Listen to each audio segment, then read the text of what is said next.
Airtours 28, you are clear for takeoff.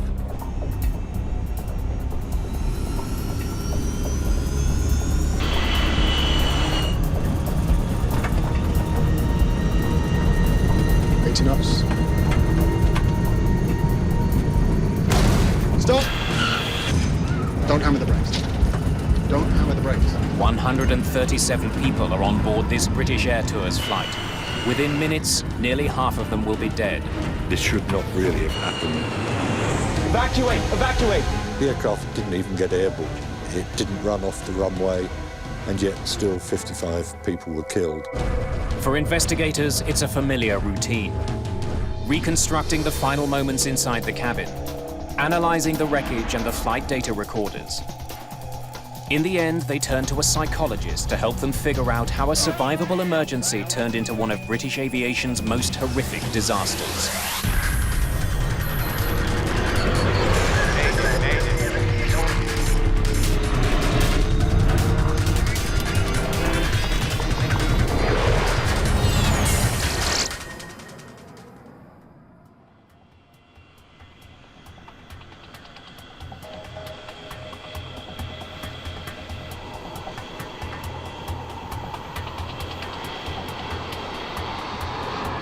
It's just before 6 in the morning on August the 22nd, 1985.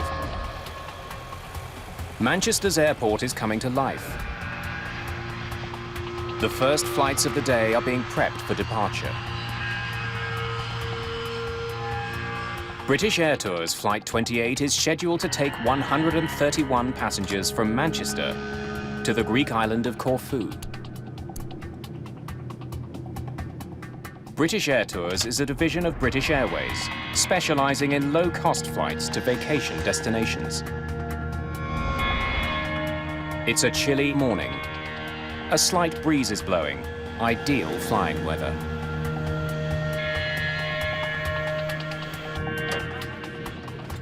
Most of the passengers on this early morning flight are traveling on vacation.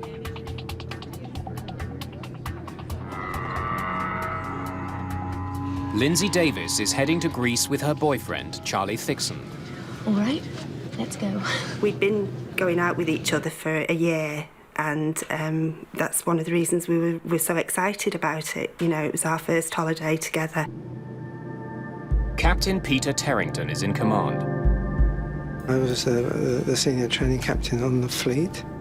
First Officer Brian Love is being trained by Terrington. He was going to perform the takeoff and landing as part of his training.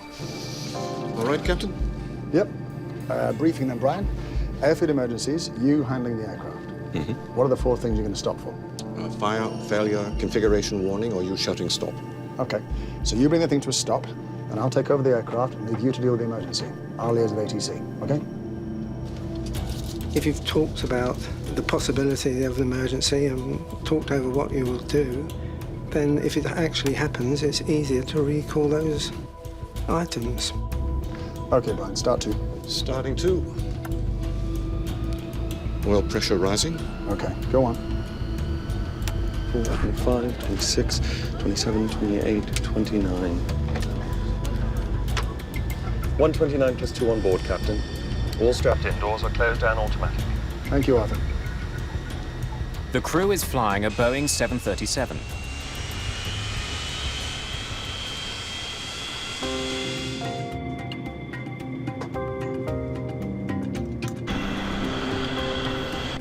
It takes just 4 minutes for the plane to reach the foot of the runway. Airtours 28, you are clear for takeoff. The 737 has 3,000 meters to get to takeoff speed. The engines are pushed to high power. I was sitting by the window, looking out of the window. Everything was normal. The plane was going quite fast. 80 knots. Check.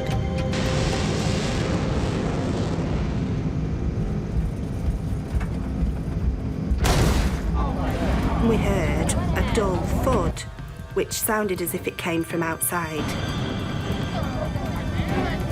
I was really keen to see what was going on outside, but couldn't see anything. Captain Terrington needs to act fast. Stop.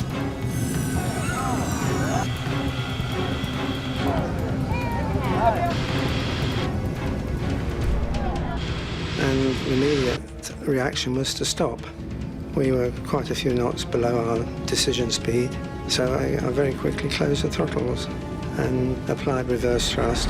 We could feel the aircraft slowing down, and Arthur said, "Oh, I think we've blown a tyre," and I didn't know, so we just waited to hear it.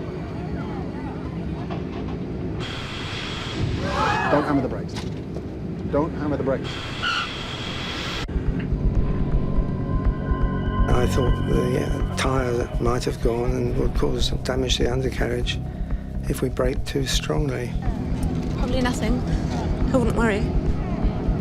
And just assumed that maybe a tyre had burst, so I wasn't really alarmed at that point. My thought at that time was, oh, OK, we're going to get off this plane and probably have to move all the luggage onto another plane and take off.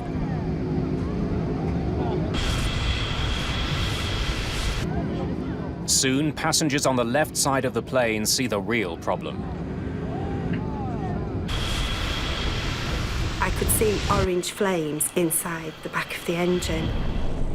And at that point, I thought, it's obviously not a burst tyre, that wouldn't cause that, and this is perhaps something a bit more serious. Let me by. I'm not staying there. But at that point, I knew that I wanted to get off the plane, and I wasn't happy at all. I knew that there was a fire, and I just wanted to get away from the fire. Smoke is seeping into the cabin. Please sit down. My nearest exit was at the back. I didn't want to go to the back because the smoke was coming in there. So I decided in my mind that I was going to go through the front. I said to Charlie, Come on, we're going. And that's when I started going towards the front of the plane. Stop it. 28 Mike, we are abandoning takeoff. Looks like we've got a fire on number 1. Looks like there's a lot of fire. Thank you. Plane on fire, runway 24.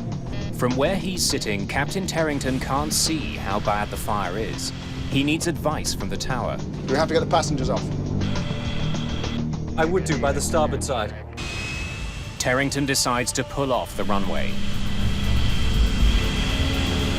Evacuate to the starboard side, please.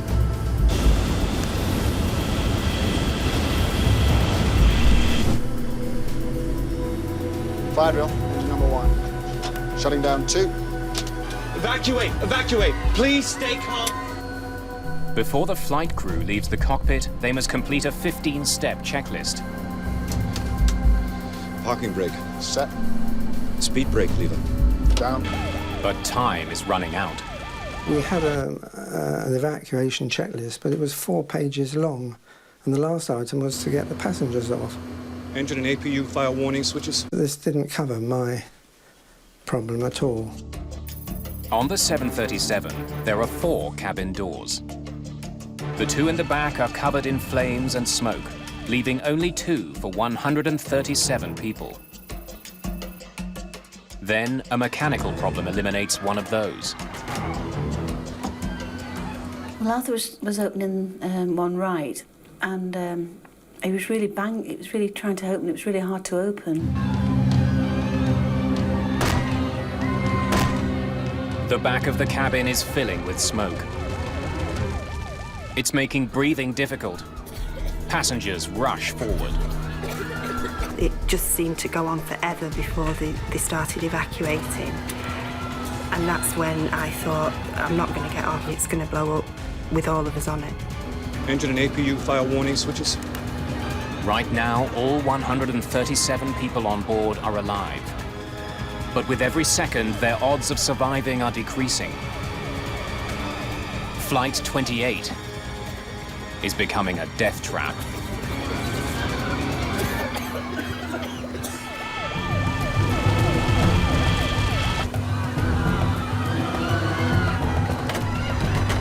The jammed door on the right side of British Airtours Flight 28 leaves the crew no choice. They must get the passengers out from the side of the plane that's burning.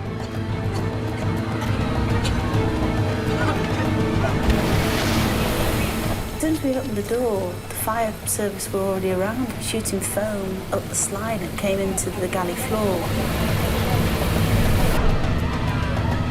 We wanted to start to evacuate the passengers, but there's a bit of a bottleneck and nobody was coming forward. The aisle is quite narrow where the galley is, and they were and then they were pushing forward, and I could see this boy that was really sort of pushed against the wall.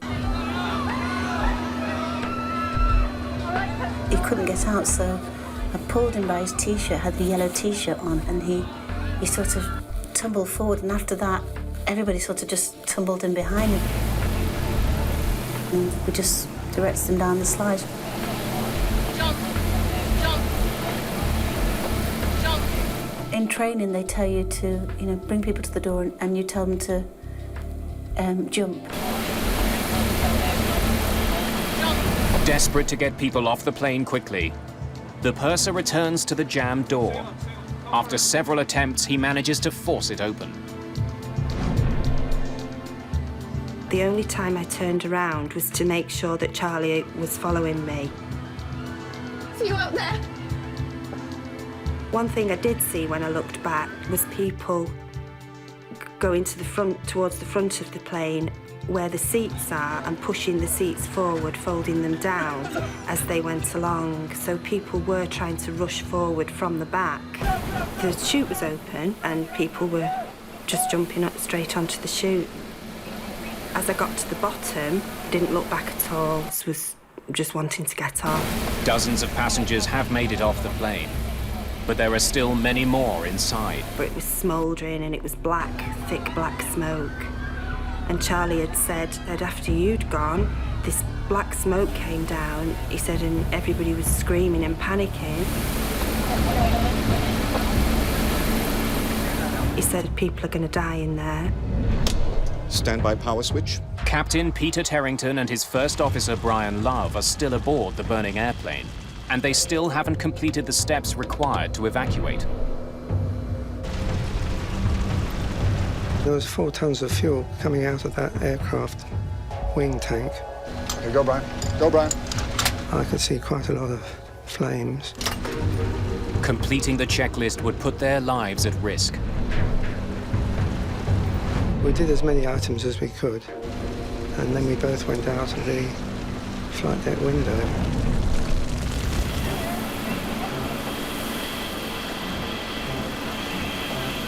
There are no more passengers at the exits, so Joanna Toff decides to see if anyone else is left in the cabin.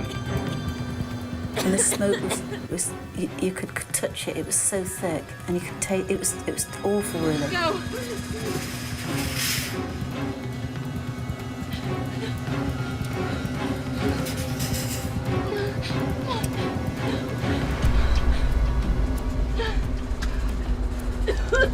There was a young girl just a bit further down in the cabin, but she was really disorientated. I mean, I suppose we all were, really. We just didn't have any idea what was going on.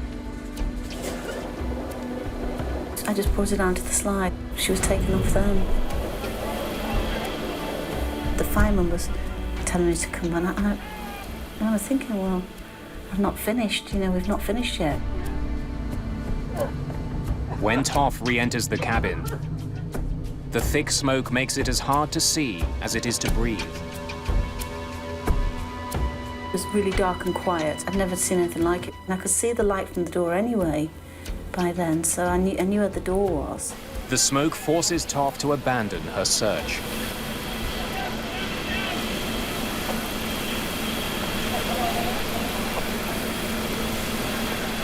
Just minutes after pulling off the runway, British Airtours Flight 28 has been consumed by fire.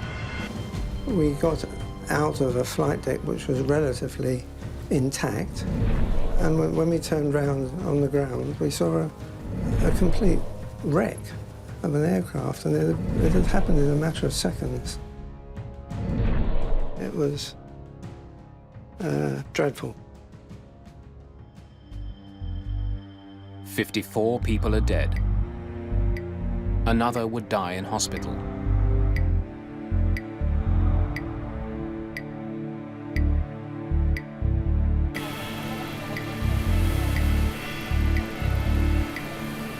There was nothing wrong, really, with us. We thought nothing physical wrong with us. But our lives changed, you know, just in those few hours.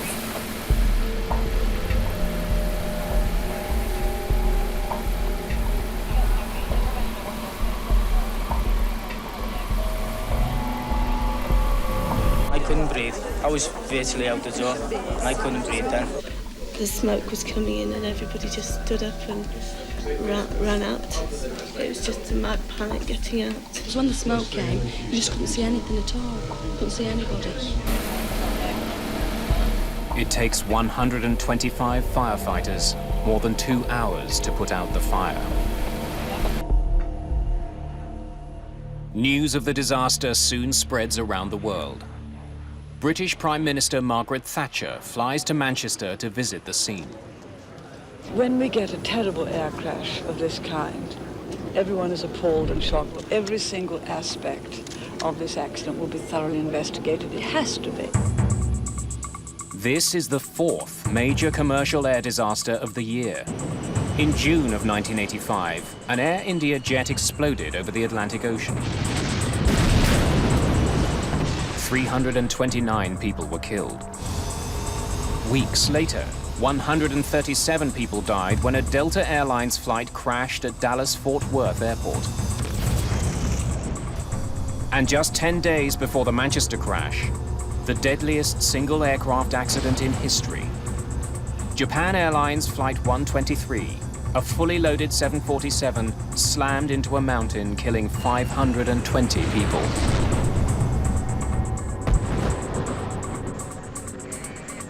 British Airtours Flight 28 adds 55 new victims to the list of casualties. 1985 is now the deadliest year in the history of commercial aviation. The flying public is getting nervous.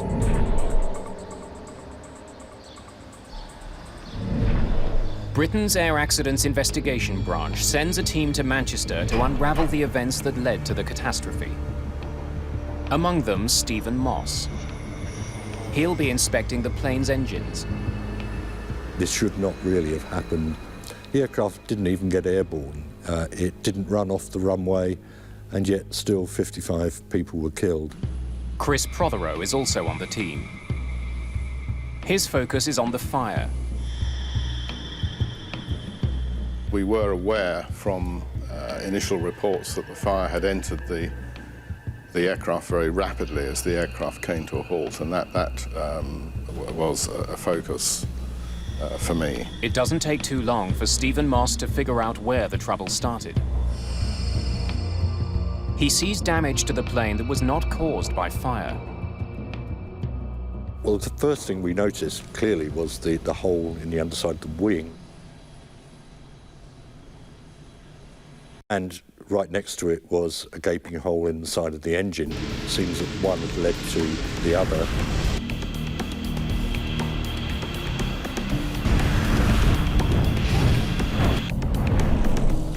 To get a plane loaded with passengers off the ground, you need to generate massive thrust. That power is created when air travels through the front of the engine to a series of compressor fans. It's then ignited, and the exhaust pushes the plane forward. Something had clearly gone very wrong with Flight 28's left engine.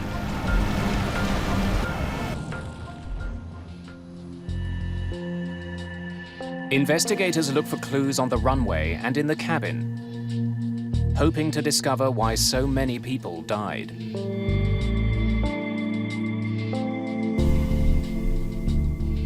Entering the cabin for the first time, there was as with all aircraft fires, there's an overwhelming and pungent smell. Burning plastic, burnt fuel, burning material had dropped down onto seats, and so the aisles were filled up with the remains of overhead lockers. A scene of devastation. The damage in the cabin is revealing. It's almost completely charred up high, but is relatively intact down low. It was clear that there had not been flashover in this particular case. A flashover occurs when the gases in an enclosed space become so hot that they ignite, incinerating everything around them.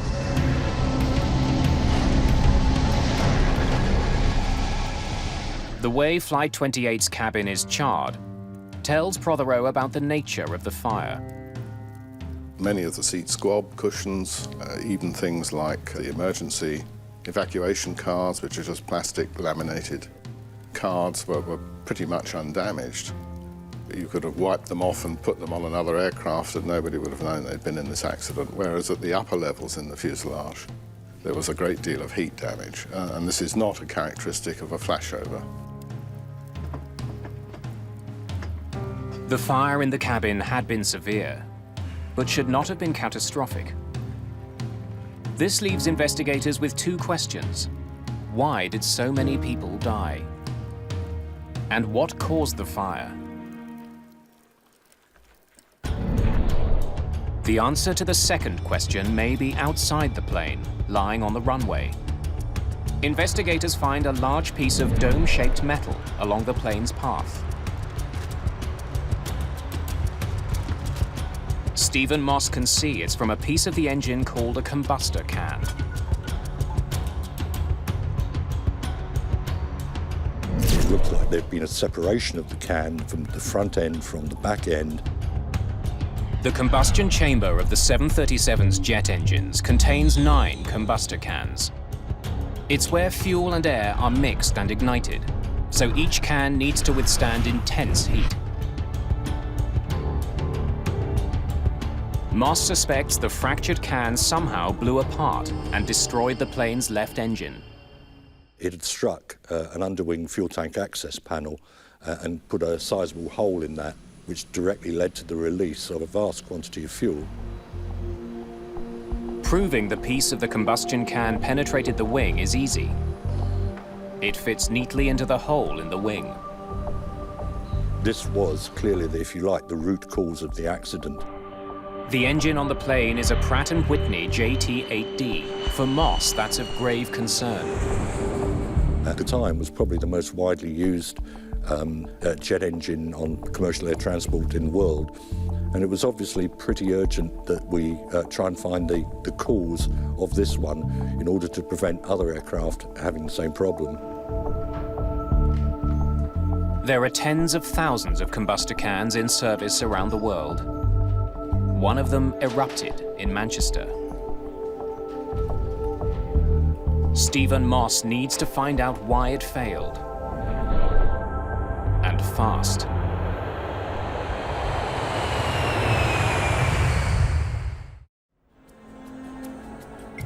Investigators looking into the deadly fire on board British Airtours Flight 28 study the plane's maintenance log. They discover the combustor can that ruptured had previously been repaired. We needed to look at that repair and how effective it was. During a routine inspection a year and a half earlier, mechanics had found small cracks in some of the combustor cans.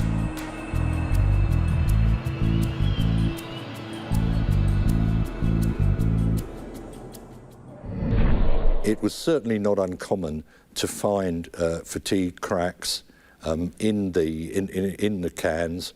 They're operating in a high temperature environment. The manuals give various schemes for repairing these cracks. Investigators find mechanics repaired the cracks according to a procedure laid out in the engine repair manual. They welded them closed. But the crack on can number 9 was unusually long. The overhaul manual did not give any limit on the length of crack that could be repaired, and it was a longer crack than had been experienced before. It was still repaired. After the repaired cans were put back in the engine, mechanics had no way of knowing the weld didn't effectively seal the crack. That's because the cans can't be inspected while the engine is on the plane. Since the repair, there were 11 reports of slow acceleration from the engine that exploded in Manchester. A damaged combustor can could have been a reason for the problem. But troubleshooting guides available to mechanics in Manchester didn't list that as a potential cause. Instead, Pratt & Whitney offered other ways to fix the acceleration problem. It didn't seem to ring any great alarm bells with them, if you like. They'd seen it before, and it had never turned out to be anything serious. So mechanics in Manchester made minor adjustments to fix the plane's idle speed and kept the plane in operation. Cockpit voice recordings reveal that the crew of Flight 28 was aware there was a problem with slow acceleration. Slow acceleration on number 1 engine day before yesterday. I was on the flight, yes, sir. Engineers signed off on it. But the log entry led Captain Terrington to believe that the problem had been fixed. A comment in the tech log for the flight before the last one, that the engine was slow in accelerating. It wasn't apparent as a serious problem because the engineers had done some work and the aircraft had been flying the previous day with no problems. The idle speed adjustments didn't fix the real problem, the cracked combustor can. And it reached the breaking point on Flight 28. Stopping. 28 Mike, we are abandoning takeoff. Evacuate! Evacuate! Please stay calm and don't panic. If the airline had inspected the cans, I think there is no doubt that they would have seen the problem. Investigators now know the origins of the Manchester disaster. The welded crack in combustor can number 9 gave way as Flight 28 sped down the runway. The front of the can was ejected from the engine and put a hole in the underside of the left wing. That led to a huge fuel leak onto the damaged engine, which caused the fire. Engine fires are not uncommon. The body of a 737 is insulated with fire-retardant material to protect the cabin. Investigators still don't understand how a fire outside the plane spread into the cabin as quickly as it did. Fire Inspector Chris Prothero finds part of the answer from viewing photographs of the plane as it sped down the runway. It was clear from these photographs that there was a very dynamic phase to the fire whilst the aircraft was at speed on the runway, which produced this energetic, turbulent, sort of blowtorching type of fire, visually anyway, trailing behind the aircraft. A press photo from the day of the crash leads Prothero to a new theory. The photographs of the aircraft that appeared in the press showed the left thrust reverser deployed. The general impression that one got visually from that photograph was that the thrust reversers had effectively blowtorched fire against the side of the fuselage, and that, if you like, was the explanation as to why the fire had penetrated so quickly. That photograph and the implications of it actually therefore loomed quite large. Stop! There are several ways to bring a speeding jetliner to a halt. One is with the brakes. Don't hammer the brakes. Another is with the engine's thrust reversers. Thrust reversers redirect the exhaust from the jet engine forwards. This helps slow the plane down. It looked as though the thrust reversers had simply blown this big fire on the left of the aircraft directly onto the side of the aircraft, directly onto the rear fuselage. That would explain why the fire destroyed the cabin so quickly. It now seems possible that Captain Terrington made the fire worse by trying to slow his plane down. But Prothero has two good reasons to doubt his theory. One is the location where charring from the burning exhaust gas, or efflux, was found.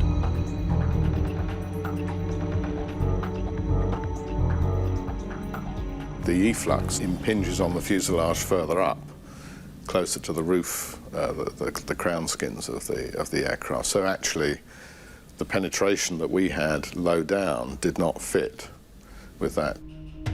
And the other reason is, by the time the thrust reversers were deployed, the left engine had already exploded. But to act as a blowtorch, the engine would have needed considerable exhaust. We did calculations to confirm that the residual thrust from that engine would not have had the energy to have this effect. That confirmed that the thrust reversers couldn't actually have played any role, or significant role anyway, in the fire's severity. Clearly, something other than the thrusters had caused the fire to spread so quickly. Prothero looks more closely at the data. After examining weather reports from the day of the accident, he finds the answer.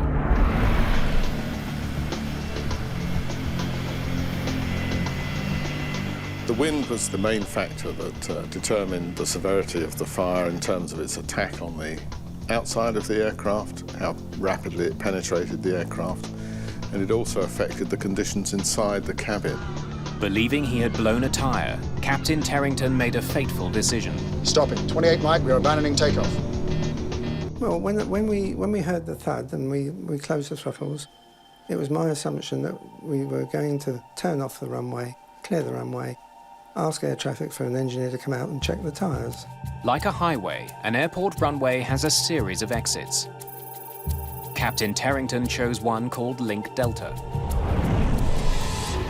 So we've got a fire on number 1.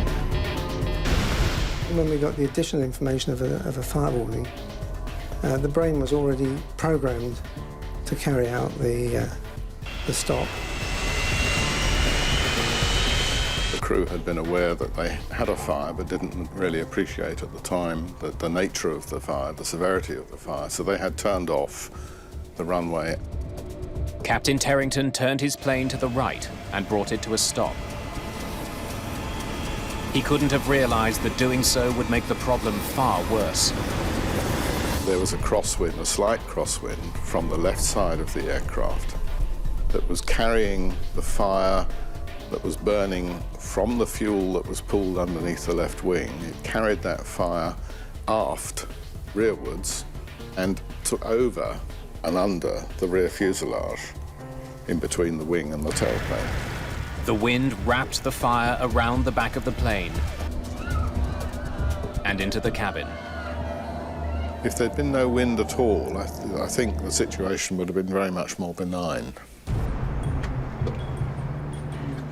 Investigators have discovered how the fire started and the conditions that caused it to penetrate the cabin.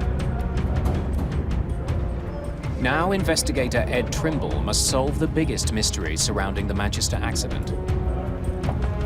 Here we had an aircraft which had aborted the takeoff for good reason. It had taxied off and stopped in a taxiway in an expeditious manner, and yet 55 people had lost their lives. So there was a big question as to precisely why that had occurred. Investigators learned that most of the dead were not found in the worst burned parts of the plane. Autopsies will point to the real killer on Flight 28.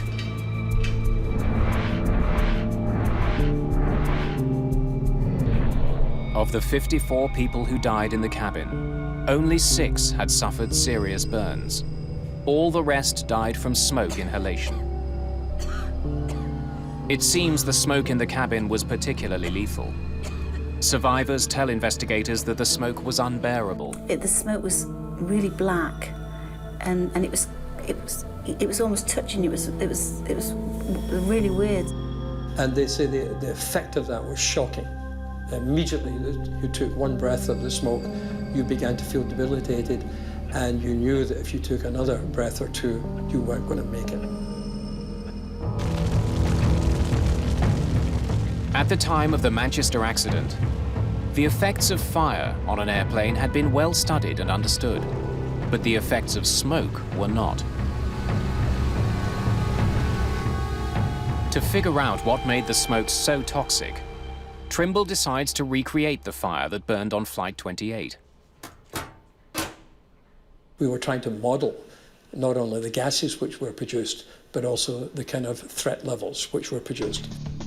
The smoke that filled the plane was from materials burning inside the cabin. The foam in the seats, the wool in the carpets, and the plastic overhead bins all release poisonous fumes. Those conditions are recreated by burning those same materials. Trimble discovers the passengers on Flight 28 inhaled smoke that contained a deadly blend of poisonous gases, including high levels of carbon monoxide and hydrogen cyanide. Now he desperately needs to find out if there's any way to protect airline passengers from that kind of smoke. So it seemed to me pretty clear that unless we could protect people's respiratory systems from the assault from such combustion gases, there was little that we could do to improve survival chances from aircraft fires. Over the course of 5 weeks, investigators run dozens of tests, experimenting with different filters.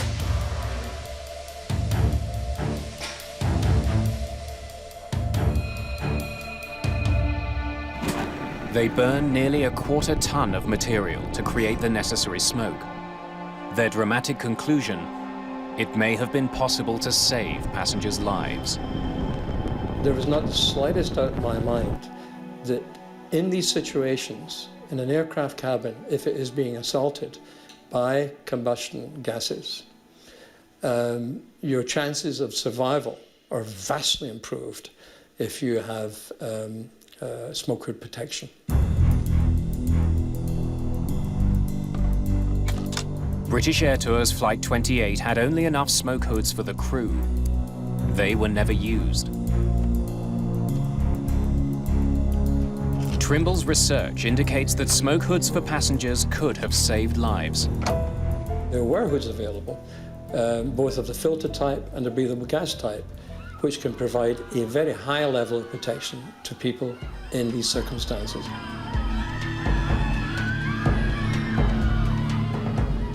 Many of the passengers on Flight 28 would have survived with a few more minutes of breathing time. It was in a blink of an eye, you know, from the time, you know, we stopped on the runway, you know, just within a few minutes, you know, it was all over, really. A full Boeing 737 is designed to be evacuated in less than 2 minutes. So even without additional time, more of the passengers on Flight 28 should have been able to get off.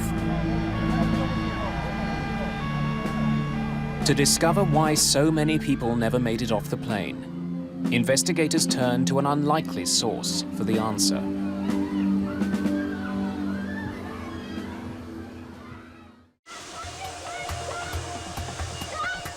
By law, airplane manufacturers must prove their planes can be evacuated quickly and safely. When the 737 was introduced in the UK, Boeing demonstrated that 130 people could get off the plane in just 75 seconds. All public transport aircraft are certificated to the same criteria, and that is that the total complement of passengers must be capable of evacuating from the aircraft using half the exits in the aircraft, it's generally one side or the other, within a maximum of 90 seconds. But 90 seconds after Flight 28 came to a stop, most of the passengers were still on board. The reason why the evacuation in Manchester wasn't achieved in 90 seconds is because the conditions in a real fire evacuation are completely different from the certification conditions. The certification evacuation is conducted in clear conditions, with no smoke that reduces vision and overwhelms passengers. Within minutes of coming to a stop, Flight 28 filled with thick black smoke.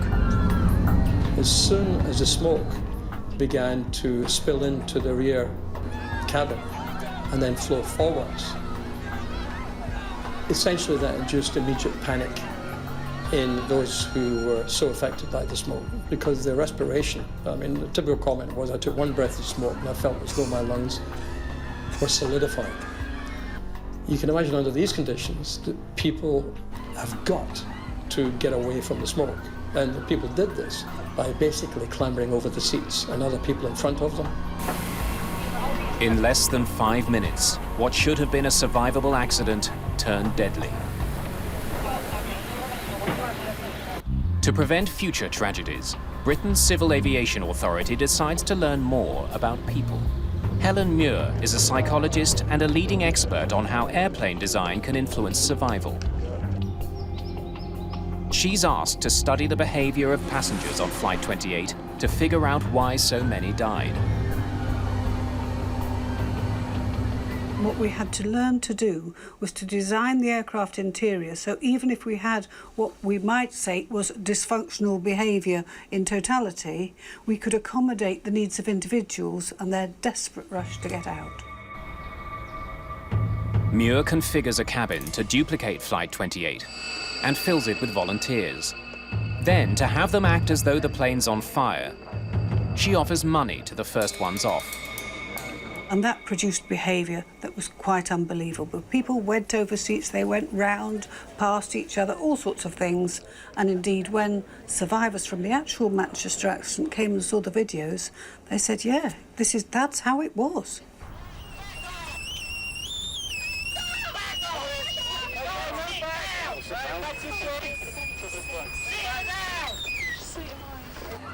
The evacuation of Flight 28 was slowed by the fact that passengers became jammed in the bulkhead opening separating the main cabin from the galley. Investigators discover the logjam was created by the design of the Boeing 737. The bulkhead opening was 22.5 inches wide, just enough for one person to fit through. But what they wanted to know was how much wider would they have to make it for people not to get stopped and blocked. We were trying to do as much as we could to recreate the situation which had happened at Manchester and then to systematically vary the aircraft interior to see what changes would improve the situation for passengers. Muir's tests showed the narrow bulkhead opening created bottlenecks that flight attendants had to constantly clear. Increasing the width to 30 inches greatly improved the movement of passengers.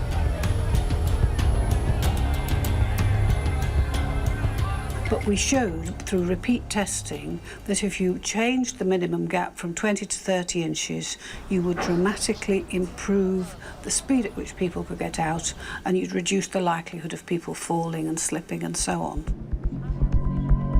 As a result of Helen Muir's work, a recommendation was made to increase the space between the bulkhead walls to 30 inches and introduce strip lighting to help guide passengers to exits even when they are blinded by smoke. Muir also found a way to improve cabin safety without redesigning the cabin. Please sit down. She conducted research on the behavior of the cabin crew in emergencies and found that passengers get off a plane much faster with a highly assertive crew.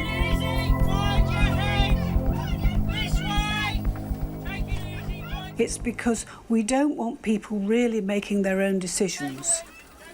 We want people to do exactly what the cabin crew or the procedures state, and we don't want people hesitating, particularly at the door. Helen Muir's research prompted manufacturers to redesign cabins to make them safer. But one safety feature remains controversial: smoke hoods. Ed Trimble believes they should be mandatory on all commercial flights. Without a doubt. Without a doubt. Helen Muir is less convinced. She's studied how smoke hoods affect passenger behavior and is worried they would slow down the orderly evacuation of an airplane. We know you've only got literally 1.5 to 2 minutes for everybody to get out. What we don't want to have is something which is difficult to put on, and so it slows people getting down. The most important lesson of British Airtours Flight 28 is that seconds matter. It's now universally accepted that it takes 90 seconds from the first sign of fire before it becomes unsurvivable. The passengers on Flight 28 lost valuable time when the starboard side door jammed. The investigators determined that the slide mechanism deployed too early, preventing the door from opening. There was a flaw that led the slide container's lid to jam if the door is opened too quickly. After the Manchester accident, Boeing quickly redesigned the system so that couldn't happen. But the recommendations made by the AAIB weren't adopted quickly enough to save lives 6 years later. In 1991, a Boeing 737 slammed into another plane on the runway in Los Angeles and caught fire. Many of the 22 people who died were overcome by smoke before they could get out. But in 2005, the crash of an Air France jet in Toronto showed how much has changed since the Manchester accident. All 309 people got off that plane in just 90 seconds. No one died. Some major changes to commercial airliners All right, the door's open. came about because of a flight that never left the ground.